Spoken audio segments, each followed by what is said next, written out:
सही हो? तो हेलो माय डियर स्टूडेंट्स, तो कैसे हैं आप लोग? तो उम्मीद करते हैं अच्छे होंगे, व्यस्त होंगे और मजे में होंगे। तो आज आप लोग देख रहे हैं यहाँ पे जो 12th का जो है ये हिस्ट्री का चैप्टर लेकर गए हैं, सेकेंड चैप्टर जो आप देख रहे हैं यहाँ पे, राजा किसान और नगर। ये चैप्टर का जो नाम है राजा किसान और नगर। तो आज हम राजा किसान और नगर के बारे में पढ़ेंगे। इससे पहला वाला चैप्टर जो है हड़प्पा सभ्यता वो पढ़ चुके हैं हम लोग।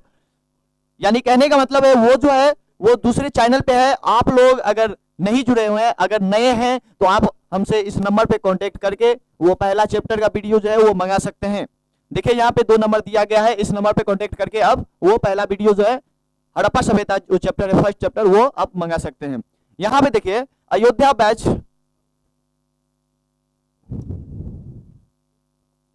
अयोध्या बैच के माध्यम से आप लोग का जो क्लास है वो पूरा फ्री दिया जा रहा है यूट्यूब पे। पूरा फ्री क्लास है। यहाँ पे देखिए 9, 10, 11 और 12 ये चारों जो क्लास है पूरा फ्री दिया जा रहा है यूट्यूब चैनल पे। आप लोग अगर अभी तक नहीं जुड़े हुए हैं तो फटाफट जुड़ जाइए, क्योंकि वीडियो के डिस्क्रिप्शन में डला हुआ है व्हाट्सएप का लिंक, वहां से आप लोग जाकर के जुड़ सकते हैं। अब देखिए यहाँ पे आप लोगों को बता दें यहाँ पे यूट्यूब चैनल जो है 2 है, एसपीएससी एजुकेशन, जिसपे क्लास जो स्टार्ट चल रहा है वो 10th का क्लास चल रहा है और 9th का क्लास चल रहा है।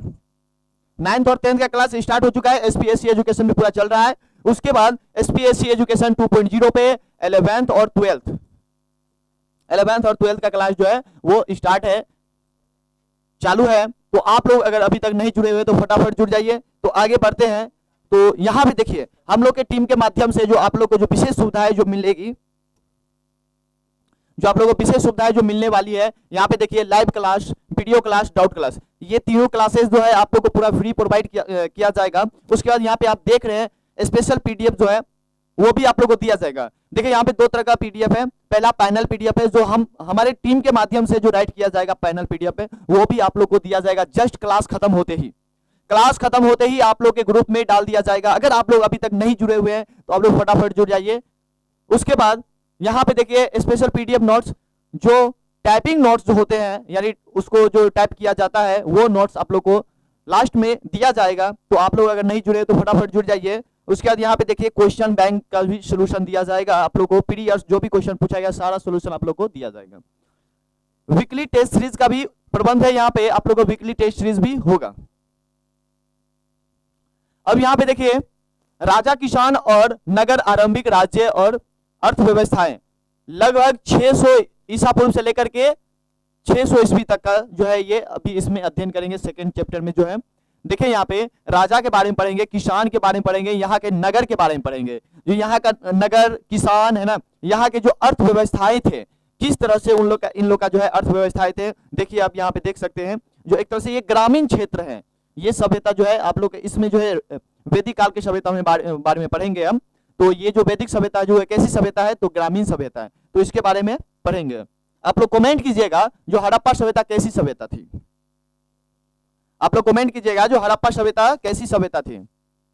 चलिए देखिए यहाँ पे सबसे पहले हम पढ़ेंगे हड़प्पा सभ्यता के बाद जो है 1500 वर्षों के लंबे अंतराल में, 1500 वर्षों के लंबे अंतराल में उपमहाद्वीप के विभिन्न भागों में कई प्रकार के विकास हुए, यानी कई प्रकार के विकास हुए थे। पहला यहाँ पे देखिए सिंधी नदी और इसकी उपनदियों के किनारे रहने वाले लोगों द्वारा क्या लिखन किया था, यानी ऋग्वेद लिखा गया था, लिखन किया गया था। देखिए यहाँ पे लेखन किया गया था किनके द्वारा, तो देखिए सिंधु नदी और उसकी उपनदियों के किनारे, सिंधु घाटी नदी है, वहां पे जो लोग बस रहे थे, उस नदी के सहायक नदी सब जो थे, उस नदी के बगल में जो लोग बसते थे, उन्हीं के द्वारा जो लेखन किया गया है वो ऋग्वेद का लेखन किया गया है। चलिए अब देखिए यहाँ पे उत्तर भारत, दक्कन पठार क्षेत्र और कर्नाटक जैसे उपमहाद्वीप के कई क्षेत्रों में, देख रहे हैं यहाँ पे उत्तर भारत, दक्कन पठार क्षेत्र और कर्नाटक जैसे उपमहाद्वीप कई क्षेत्रों में कृषक बस्तियां अस्तित्व में आई है। यानी कृषक बस्तियां जो है मिले हैं। इससे क्या पता चलता है, जो वहां पे कैसी ग्रामीण क्षेत्र थी है ना, यानी कृषि भी करते थे वहां पे। उसके बाद दक्कन और दक्षिण भारत के क्षेत्रों में चरवाह बस्तियां भी है जो परमान में आए थे। देखिए यहाँ पे चरवाह बस्ती आने का मतलब है ये, जो वहां पे जो लोग जो थे वो पशुपालन भी करते थे और चरवाह यानी चारा जो है वहां से मतलब क्या करते थे, पशु के लिए लाते थे काट करके, जिससे पता चलता है जो वहाँ चरवाह बस्तियां थे, यानी चरवाह लोग सभी वहां पे रहते थे। कहाँ रहते थे? तो दक्कन है ना, दक्कन और दक्षिण भारत में। अब देखिए यहाँ पे महापाषाण, महापाषाण का अर्थ है, महा माने बड़ा और पाषाण का अर्थ जो होता है पत्थर होता है। तो देखिए यहाँ पे बड़ा बड़ा पत्थर आप लोग को दिखाई दे रहा है इस प्रकार से, बड़ा बड़ा पत्थर जो आप लोग को दिखाई दे रहा है, ये देखिए यहाँ पे ईसा पूर्व है ना, ईसा पूर्व पहली शताब्दी के दौरान यानी कहने का मतलब शताब्दी का मतलब होता है 1000 ईसा पूर्व, 1000 ईसा पूर्व है ना। तो सहस्त्राब्दी के दौरान मध्य और दक्षिण भारत में शवों के अंतिम संस्कार के नए तरीके जो है भी सामने आए। यानी उस समय जो है सबो यानी एक तरह से डायलेक्ट भाषा में हम लोग बोल सकते हैं, जो हम लोग क्या बोल सकते हैं डायलेक्ट भाषा में? लाश बोल सकते हैं। क्या बोल सकते हैं? लाश। यानी गांव घर में आप लोग देखते होंगे जो लाश क्या है उसका अंतिम संस्कार करने के लिए जाते हैं, यानी जलाने के लिए जाते हैं उसको, तो उसे हम क्या लाश भी कर सकते हैं। तो देखिए यहाँ पे शवों के अंतिम संस्कार के नए तरीके सामने आए, जिनमें महापाषाण के नाम से विख्यात है ना पत्थरों के बड़े बड़े ढांचे मिले हैं। यानी वहां पे इस तरह से आप देख रहे हैं यहाँ पे पत्थर के बड़े बड़े ढांचा मिला है। इससे पता चलता है कि जो वहां पे जो है शवों के जो दफनाने का यानी अंतिम संस्कार करने का नए तरीका हो सकते हैं, वो सब नए तरीका अपनाते थे। उसके बाद देखिए यहाँ पे कई स्थानों पर शवों के साथ विभिन्न प्रकार के जो है लोहे से बने उपकरण और हथियारों को भी दफनाया गया था। अब देख रहे हैं यहाँ पे जो आप लोग को जो उपकरण आप लोग को दिखाई दे रहा है, जो भी हथियार आप लोग को दिखाई दे रहा है, वो है ना शवों के साथ में, यानी शवों को जो दफनाते थे यानी लाश को जो दफनाते थे, तो उसके साथ में जो है क्या करते थे उसे, ये यहाँ पे कुछ सामान सामग्री जो है वो उसे क्या करते थे दफनाते थे उसके साथ में। चलिए अगला देखिए यहाँ पे वैदिक सभ्यता।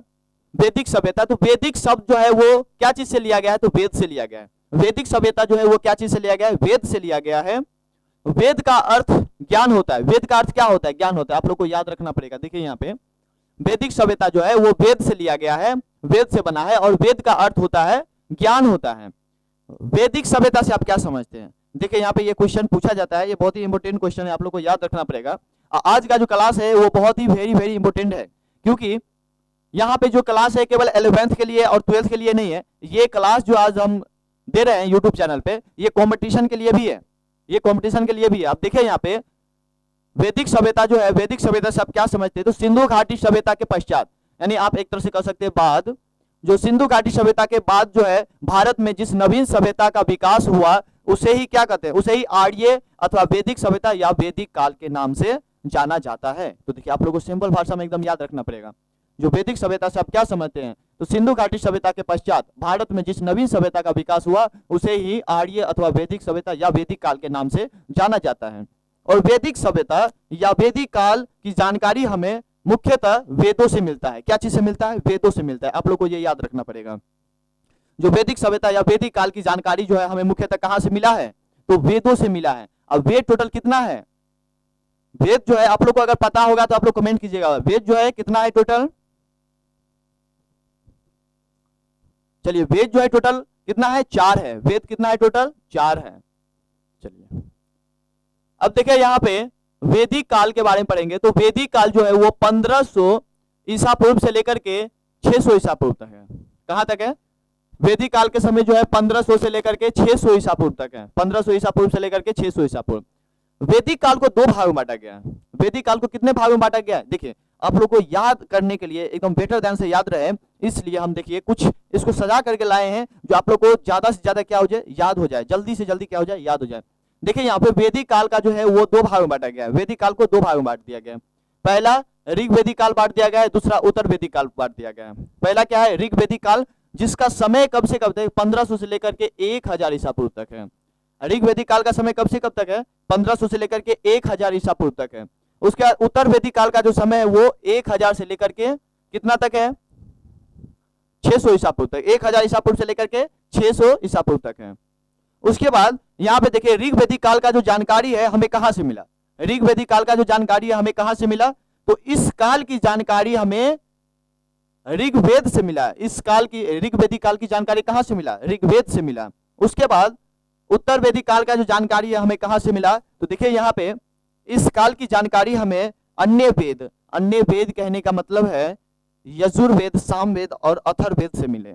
यानी वेद टोटल कितना है? 4 है। टोटल वेद कितना है? 4 है।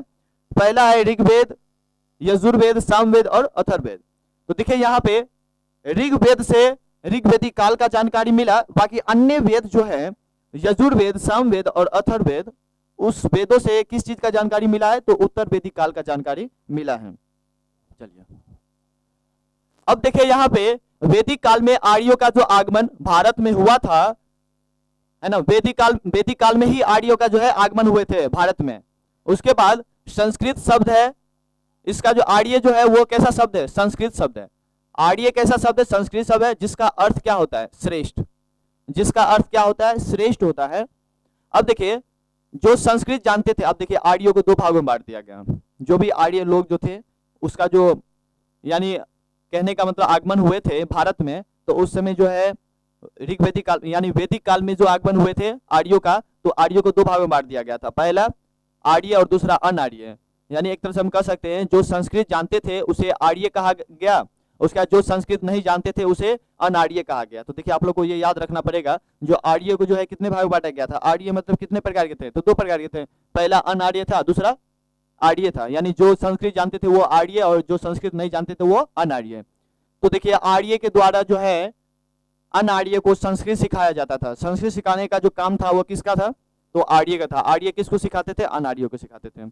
अब देखिए आर्यों का जो है मूल निवास स्थान जो है, मतलब आर्य जो है कहाँ से आए थे, हमारे भारत में जो प्रवेश किए थे वो कहाँ से किए थे? तो देखिए यहाँ पे मैक्स मूलर के जो अनुसार है, मैक्स मूलर ने बोला था जो मध्य एशिया से। देखिए यहाँ पे थोड़ा सा टाइपिंग में गलती हो गया था, मध्य एशिया, देखिए आप लोग कर लीजिएगा।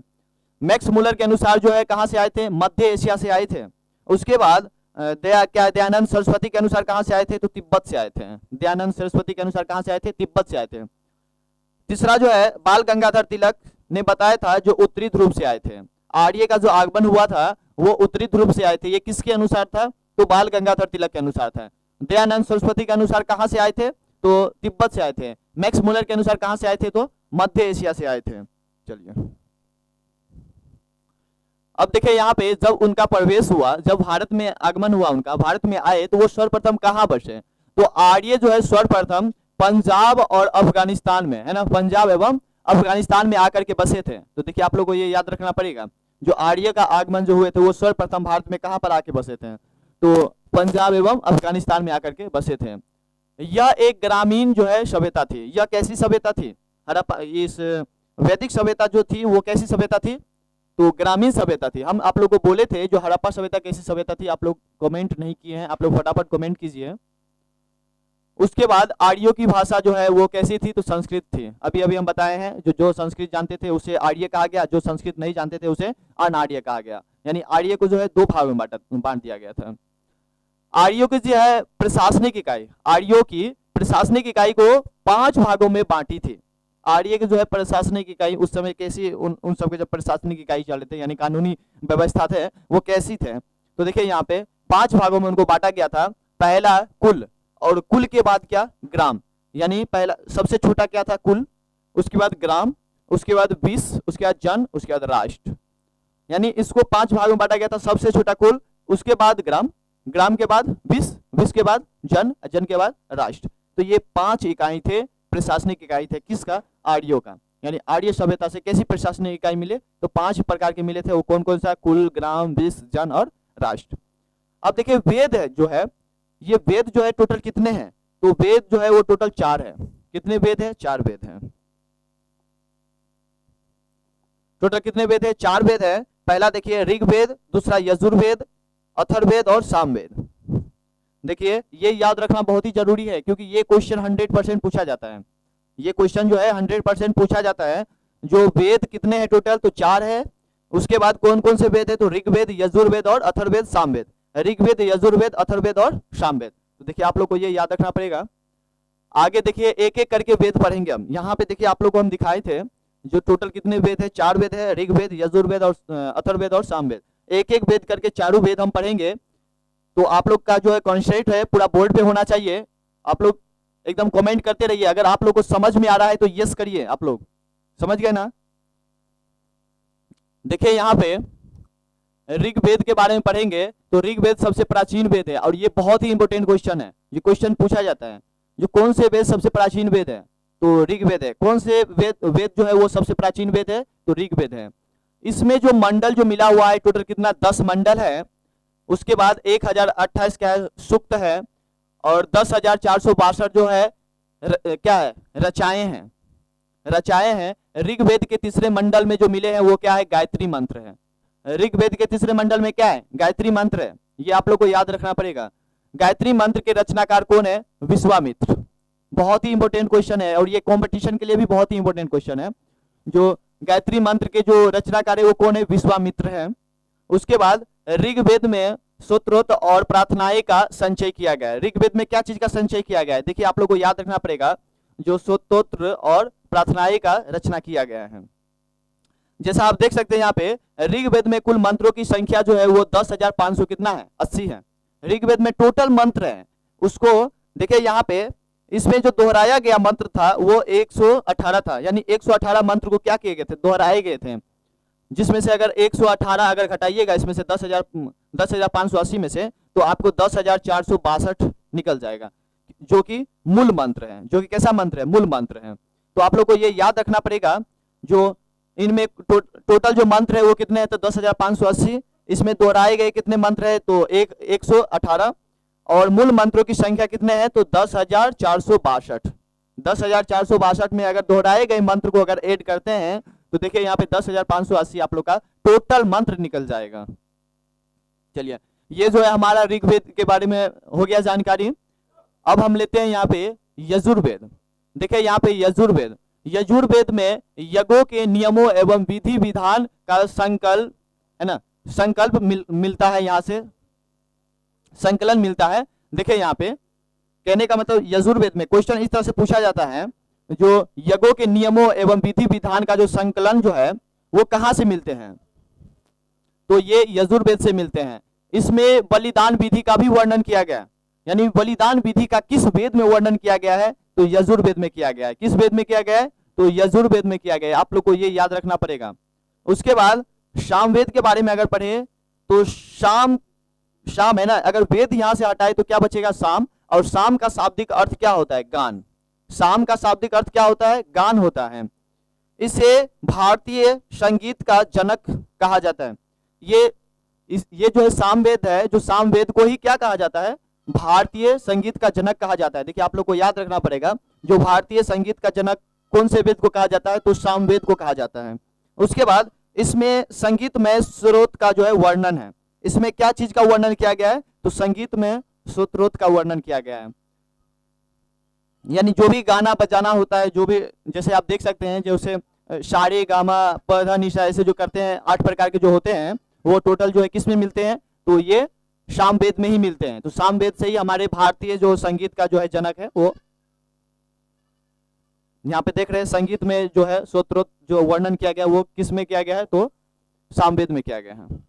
उसके बाद देखिए यहाँ पे अथर्ववेद के बारे में पढ़ेंगे, तो अथर्ववेद जो है अथर्वा ऋषि, यानी अथर्वा ऋषि यहाँ पे हम बोल सकते हैं महर्षि जो है अंगिरा ऋषि जो है इसके द्वारा किया गया था, रचयिता किया गया था, यानी लिखा गया था। यानी अथर्ववेद का जो है रचयिता किसने किया था, तो हम बोल सकते हैं इसको अथर्वा ऋषि ने किया था, या फिर इसको बोल सकते हैं आप महर्षि अंगिरा ऋषि ने किए थे। उसके बाद इसमें कुल जो है, इसमें टोटल कितने हैं, इसमें टोटल 700 जो है 31 मंत्र है। अथर्ववेद में टोटल कितने मंत्र है, तो 731 मंत्र है।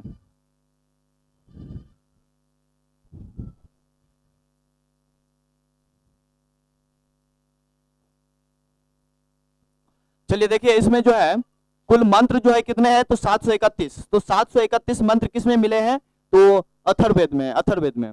तथा लगभग 6000 पद है। टोटल पद जो है इसमें कितने हैं, तो 6000 पद है। अथर्ववेद का जो संबंध है वो चिकित्सा तंत्र मंत्र और वशीकरण से है। यानी आपको ये क्वेश्चन याद रखना पड़ेगा, जो चिकित्सा तंत्र मंत्र और वशीकरण का जो वर्णन किया गया है, यानी संकलन जो मिलता है वो किस वेद से मिलता है, तो अथर्ववेद से मिलता है। देखिए आप लोग को ये याद रखना पड़ेगा। और देखिए आप लोग इसको राइट भी कर सकते हैं। वैसे हम क्लास खत्म होते ही ये जो पैनल PDF है, जो भी जुड़े होंगे उसके ग्रुप में चले जाएंगे, तो आप लोग अगर नहीं जुड़े हुए हैं तो फटाफट जुड़ जाइए, क्योंकि ये पढ़ाएंगे, जस्ट हम क्या करेंगे ग्रुप में डालेंगे पढ़ाने के बाद। अब देखिए यहाँ पे वेद जो है, तो वेद कितने हैं टोटल, तो 4 है वेद टोटल। उसके बाद पुराण की संख्या जो है कितने हैं, तो पुराण की संख्या 18 है। उसके बाद उपनिषद की बात कर लिया जाए तो उपनिषद कितना है, तो 108 है। देखिए आप लोगों को बहुत ही ये इंपोर्टेंट क्वेश्चन है, ये सारा इंपोर्टेंट है, पूरा वीवीआई क्वेश्चन है ये टोटल वीवीआई क्वेश्चन है। ये क्वेश्चन पूछा जाता है जो वेद की जो संख्या है वो कितने हैं, तो 4 है। उसके बाद पुराण की संख्या कितना है, 18, उपनिषद की संख्या 108। उसके बाद यहाँ पे देखिए वेदांग की संख्या अगर बात कर लिया जाए तो 6 है। वेदांग कितना है टोटल, 6 है। जैसे आप देख सकते हैं यहाँ पे शिक्षा, उसके बाद कल्प, व्याकरण, जैसे शिक्षा हो गए, कल्प हो गए, व्याकरण हो गए, ज्योतिष, छंद और निरुक्त, ये सभी जो है ये क्या है, वेदांग है। तो आप लोग को ये याद रखना पड़ेगा जो टोटल वेदांग कितना है, तो 6 है। तो कौन कौन, शिक्षा, कल्प, व्याकरण, उसके बाद ज्योतिष, छंद और निरुक्त। चलिए आगे आप देखिए यहाँ पे उपनिषद का जो शाब्दिक अर्थ है वो क्या है, गुरुओं के समीप बैठना। यानी उपनिषद का जो शाब्दिक अर्थ होता है वो क्या होता है, गुरुओं के समीप बैठना। यानी जो प्रार्थना जो करते हैं गुरुओं के समीप में बैठ के, यानी पास में बैठ करके, उसे ही हम क्या कहते हैं, गुरुओं के समीप बैठना। अब देखिए यहाँ पे शतम जयते जो मुंडक उपनिषद से लिया गया है। देखिए टोटल कितने जो है उपनिषद है, तो टोटल हम बताए थे आपको जो 108 उपनिषद है, जिसमें से मुंडक उपनिषद से लिया गया है। ये आप देख रहे हैं यहाँ पे हमारा जो सत्यम जयते हैं, ये वर्ड जो है कहाँ से लिया गया है, तो मुंडक उपनिषद से लिया गया है। आप लोग को ये याद रखना पड़ेगा जो सत्यम जयते जो है वो किस इस उपनिषद से लिया गया है, तो मुंडक उपनिषद से लिया गया है। देखिए आप लोग को याद रहेगा। देखिए आप लोग को अगर मजा आ रहा है तो यस कीजिए, समझ गए ना। इससे थोड़ा सा हमारा भी क्या मोटिवेशन बढ़ेगा, जिससे हम क्या है आप लोग का थोड़ा सा देर से क्लास लेते रहें। चलिए ऋग्वेदिक काल में जो है समाज का जो है 4 वर्गों में बांटा हुआ था। यानी ऋग्वेदिक काल में जो है समाज को कितने भागों बांटा गया था, तो देखिए 4 वर्गों में बांटा गया था, 4 वर्गों में।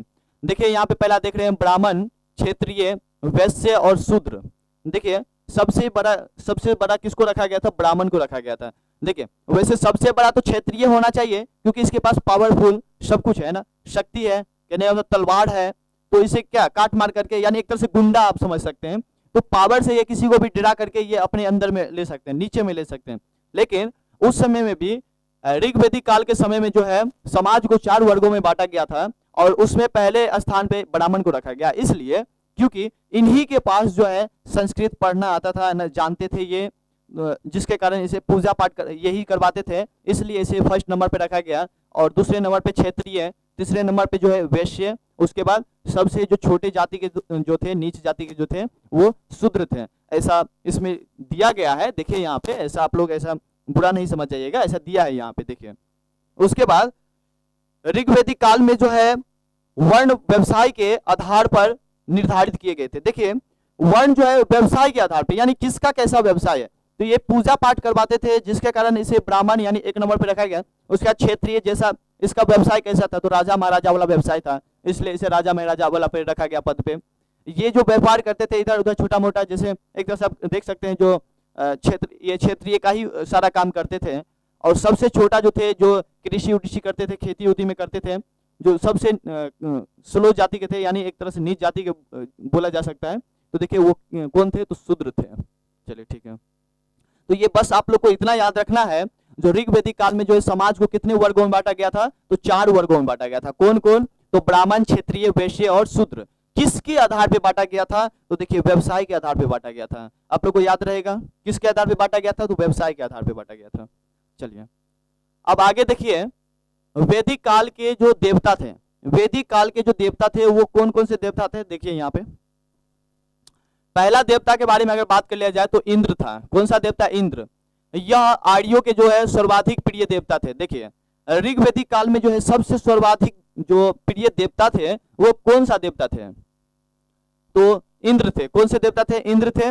इसे युद्ध तथा, इसे जो है कौन कौन सा, मतलब युद्ध तथा वर्षा का देवता माना जाता था, और इन्हें पुरंदर भी कहते थे। इन्हें पुरंदर इसलिए कहा गया क्योंकि ये जो है एक तरह से समझते थे क्या, जो ये बारिश करवाते हैं, जिसके कारण ये पुरंदर हो गया भगवान, इसलिए इसे पुरंदर भी कहते थे। देखिए यहाँ पे इंद्र जो है सबसे क्या है, प्रिय देवता है। आप लोग को याद रखना पड़ेगा, ऋग्वेदिक काल में जो सबसे प्रिय देवता थे वो कौन सा देवता थे, तो इंद्र थे। ये क्या चीज का देवता थे, तो ये जो है युद्ध तथा वर्षा के देवता थे, इसलिए इसे पुरंदर भी कहते थे। अब देखिए दूसरा जो है अग्नि, दूसरा कौन सा है? अग्नि, जो आग के देवता थे।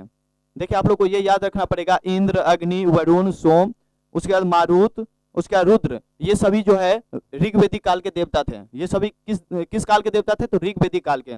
ऋग्वेदिक काल के सबसे प्रमुख देवता कौन थे? प्रिय देवता तो इंद्र थे। उसके बाद वरुण के बारे में बात किया जाए तो वरुण वायु देवता थे। वरुण कैसा देवता थे? तो वायु देवता थे। सोम जो है वो जंगल के देवता थे। सोम कैसा देवता थे? तो जंगल के देवता थे।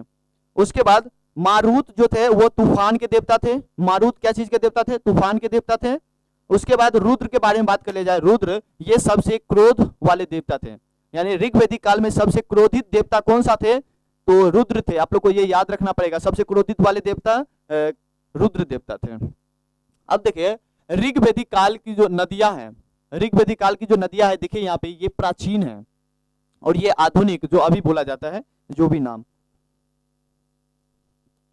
देखिए यहाँ पे प्राचीन नाम जो है ऋग्वेदिक काल का जो है प्राचीन नाम जो है, प्राचीन नदी जो है वो क्या है? तो सुतुद्री। क्या है? सुतुद्री। इसको जो है अभी आधुनिक में क्या बोला जाता है? सतलज। अभी आधुनिक में हम क्या बोलते हैं? इसे सतलज बोलते हैं। अब देखिए यहाँ पे दूसरा क्या है? अस्किनी है। दूसरा क्या है? अस्किनी, जो अभी वर्तमान में क्या है? चिनाब नदी। यानी ये क्वेश्चन इस तरह से पूछा जाता है, जो चिनाब जो है ऋग्वेदिक काल के चिनाब नदी का प्राचीन नाम क्या था? तो अस्किनी था। देखिए आप लोग को याद रखना पड़ेगा। और ये सारा जो है ऑब्जेक्टिव बना करके, ऑब्जेक्टिव सब्जेक्टिव सारा आप लोग को दिया जाएगा। आप लोग अगर जुड़ जा रहे हैं तो हमारे इस इंस्टीट्यूट से, हमारे अयोध्या बैच से अगर जुड़ जा रहे हैं तो ये जितना भी हम क्वेश्चन अभी करवा रहे हैं, ये एक्सप्लेन कर रहे हैं बुक को, ये सारा ऑब्जेक्टिव में कन्वर्ट करके आप लोग को दे दिया जाएगा और टेस्ट भी होगा आप लोग का। अब देखिए यहाँ पे विपाशा, विपाशा का जो आधुनिक नाम है वो क्या है? व्यास। यानी व्यास नदी का जो है प्राचीन नाम क्या है? तो विपाशा है। उसके बाद काबुल का जो प्राचीन नाम क्या है वो क्या है? तो काबुल का कुभा है।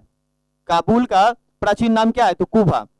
गंडक के बारे में अगर बात कर लिया जाए तो गंडक जो है, गंडक का प्राचीन नाम क्या है? तो सदानीरा है। क्या है? सदानीरा है।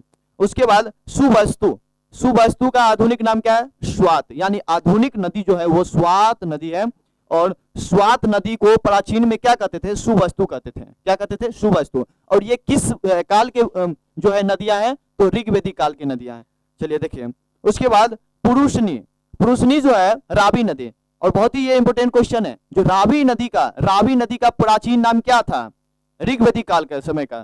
तो क्या था? पुरुषनी था। क्या था? पुरुषनी। तो आप लोग को ये याद रखना पड़ेगा जो पुरुषनी है। उसके बाद क्या है? वित्सता। वित्सता का जो है अभी आधुनिक में झेलम नदी, यानी झेलम नदी को पहले प्राचीन में क्या कहते थे? तो वित्सता कहते थे। उसके बाद सरस्वती या फिर दृश्यदती, दृश्यदती ये प्राचीन नाम है और आधुनिक में घग्गर नदी है। क्या है? घग्गर नदी। उसके बाद क्रीमू, क्रीमू जो है कुर्मम, यानी इसका जो अभी जो प्राचीन नेम है वो क्या है? क्रूमू। और अभी जो है कुर्मम है। क्या है? कुर्मम। चलिए तो ये जो है हमारा सारा क्या हो गया? जो ऋग्वेदिक काल के जो नदियां थे जितना भी वो सारा, तो इसमें सब आपको याद नहीं करना है, कुछ जैसे इंपोर्टेंट है जो आप लोग को ऑब्जेक्टिव में दे दिया जाएगा। ये हम आप लोग को एक्सप्लेन किए हैं, बुक जो है हम लोग आप लोग को जो है एक्सप्लेन किए हैं सारा। इसमें जो भी इंपोर्टेंट क्वेश्चन है वो सारा आप लोग का जो है ऑब्जेक्टिव में आ जाएगा। हम ऑब्जेक्टिव में सारा करवा देंगे, हाईलाइटेड करके हम आप लोग के जो ग्रुप में है सेंड कर देंगे। अगर आप लोग अभी तक नहीं जुड़े हैं तो आप लोग के पास नहीं जाएगा, इसलिए आप लोग फटाफट जुड़ जाइए। और ऊपर जो नंबर दिए थे उस नंबर पे कॉल करके हमारे अयोध्या बैच के टीम से आप सहायता ले सकते हैं। और ये जो भी पीडीएफ है वो आप प्राप्त कर सकते हैं, मंगा सकते हैं आप हमारी टीम के माध्यम से।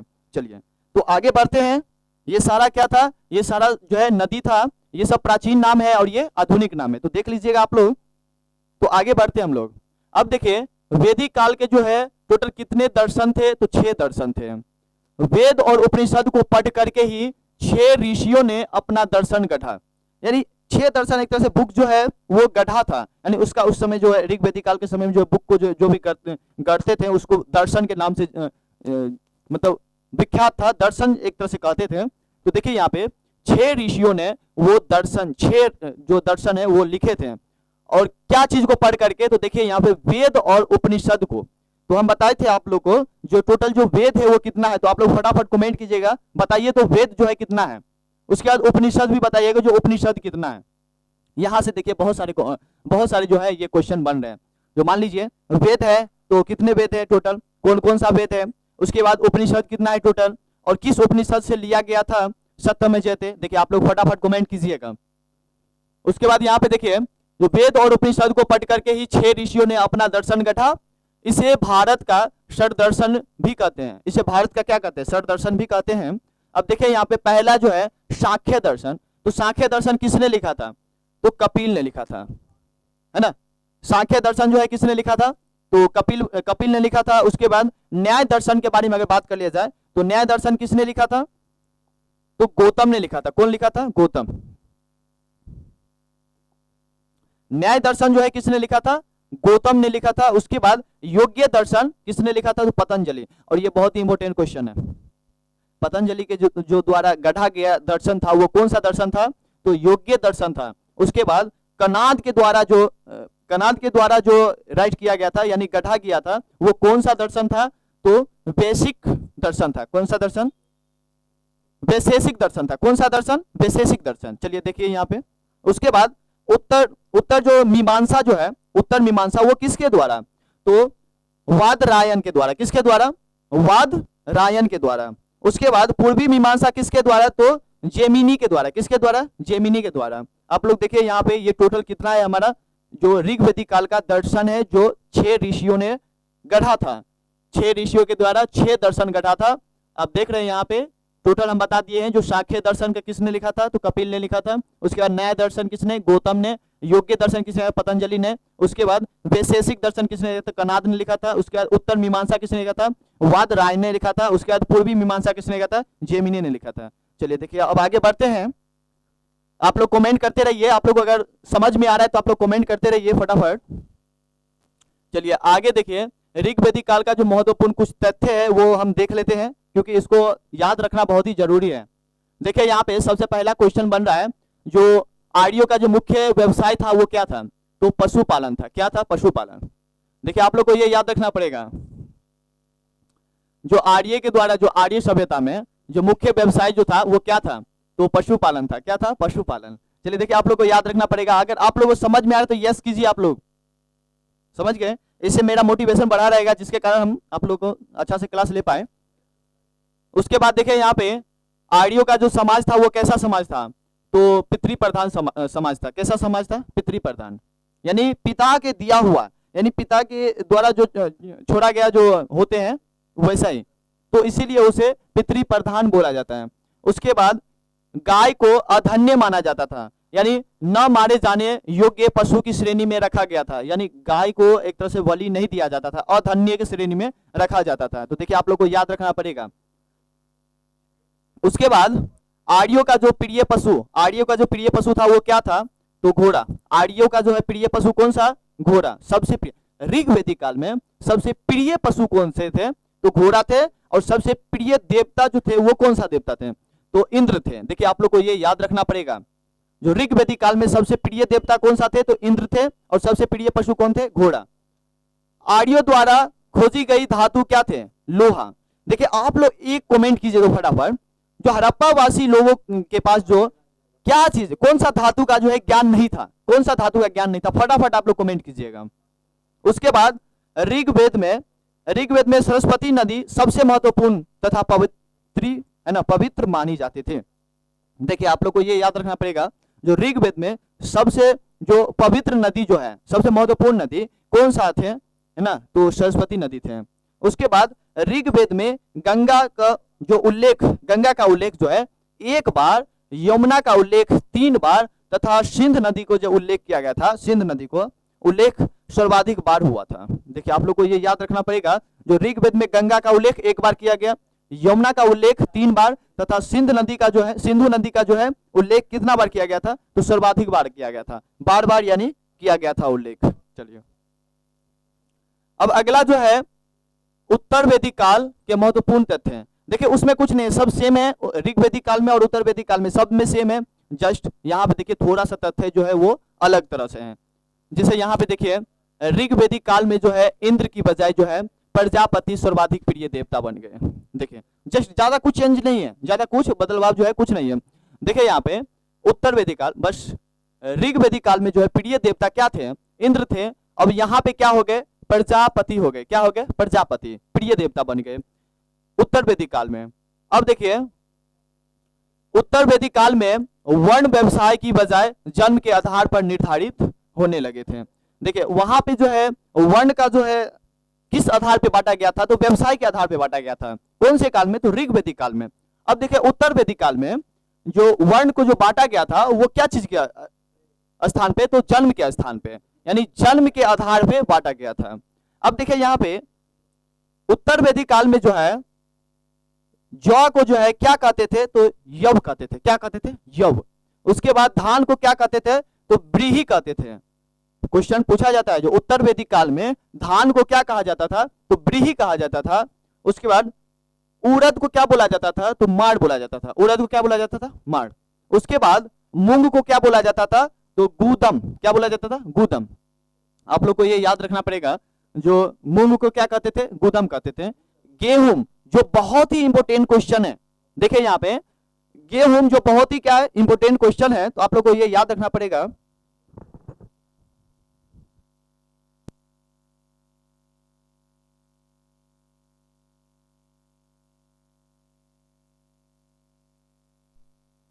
चलिए आप देखिए यहाँ पे ये सबसे इंपोर्टेंट क्वेश्चन है। यहाँ पे धान, धान बहुत ही इंपोर्टेंट क्वेश्चन है। उसके बाद जौ, धान जौ, उसके बाद गेहूं। ये तीन क्वेश्चन जो है आप लोग जो है पूछा जाएगा। ये तीन क्वेश्चन पूछा जाएगा। तो ये क्वेश्चन सब बहुत ही इंपोर्टेंट क्वेश्चन है, तो ये याद रखना पड़ेगा। जो गेहूं का जो प्राचीन नाम है वो क्या है? तो गोधूम है। क्या है? गोधूम। मसूर का जो है मसूर आदि बोलते थे, ऐसा बताया जा रहा है उसमें। उसके बाद क्या है? खदानों का वर्णन क्या है? किस वेद में मिला है? तो यजुर्वेद में मिला है। देखिए ये सभी जो है, जैसे अगर जौ को यव कहते थे, धान को व्रीहि कहते थे, तो ये सब का जो वर्णन है, ये खदान का जो वर्णन है, ये किस वेद से मिला है? तो देखिए यहाँ पे यजुर्वेद से मिला है। किस वेद से मिला है? तो यजुर्वेद से मिला है। देखिए आप लोग को याद रखना पड़ेगा, जो किस वेद में गेहूं को गोधूम बोला गया है? तो यजुर्वेद में बोला गया है। चलिए आगे बढ़ते हैं। अगला है उत्तर वैदिक जो है, उत्तर वैदिक ग्रंथों में लोहे के लिए लो अयस्क, यानी लोहे को क्या कहते थे? लो अयस्क एवं क्या है? कृष्ण अयस्क शब्द का प्रयोग किया गया था, यानी हुआ था। आप देख सकते हैं उत्तर वैदिक काल में ग्रंथों में जो है लोहे के लिए किस किस नाम से प्रयोग किया गया था? तो लो अयस्क एवं कृष्ण अयस्क शब्द का प्रयोग जो है किया गया था, यानी हुआ था। उसके बाद अतरंजी खेड़ा में पहली बार जो है कृषि से संबंधित लोह उपकरण प्राप्त हुए थे। देखिए बहुत ही इंपोर्टेंट क्वेश्चन है ये। जो उत्तर वैदिक काल में जो है लोह के द्वारा जो उपकरण किया गया था सामग्री, वो कहां से मिले थे? तो ये कहां से मिले थे? अतरंजी खेड़ा से मिले थे। कहां से? अतरंजी खेड़ा से मिले थे। चलिए देखिए ये आप लोग को इंपोर्टेंट है बहुत ही, और याद रखना पड़ेगा। चलिए अब जो ये चैप्टर जो है, आज का जो चैप्टर है यहीं तक रहने देते हैं। कल जो है इससे आगे पढ़ेंगे। ये जो है हमारा क्या खत्म हो गया है, देखिए यहाँ पे हम आप लोगों को बता दें। यहाँ पे देखिए जो वैदिक काल को जो है दो भाग में बांटा गया है। वैदिक काल को दो भाग में बांटा गया है। यहाँ पे देखिए ऋग वैदिक काल और उत्तर वैदिक काल। तो आज जो है हम लोग क्या कंप्लीट कर लिए हैं? ऋग वैदिक काल कंप्लीट कर लिए हैं, जो 1500 से लेकर के 1000 ईसा पूर्व तक, 1500 से लेकर के 1000 ईसा पूर्व तक पढ़ लिए ऋग वैदिक काल। उसके बाद 1000 से लेकर के 600 ईसा पूर्व तक हम लोग पढ़ लिए उत्तर वैदिक काल। अब जो कल जो है हम लोग क्या पढ़ेंगे? तो यहाँ पे देखिए 600 ईसा पूर्व से महाजनपद पढ़ेंगे। क्या पढ़ेंगे? महाजनपद। जो टोटल कितने महाजनपद मिले थे आप लोग को अगर जानकारी है तो आप लोग जरूर कमेंट कीजिएगा। अगर जानकारी नहीं है तो हम लोग नेक्स्ट वीडियो में आएंगे 16 महाजनपद के बारे में पढ़ने के लिए, क्योंकि टोटल 16 महाजनपद है। तो मिलते हैं नेक्स्ट वीडियो में, तब तक के लिए take care, bye, see you tomorrow. आप लोग पूरा ध्यान लगा करके पढ़ाई कीजिए।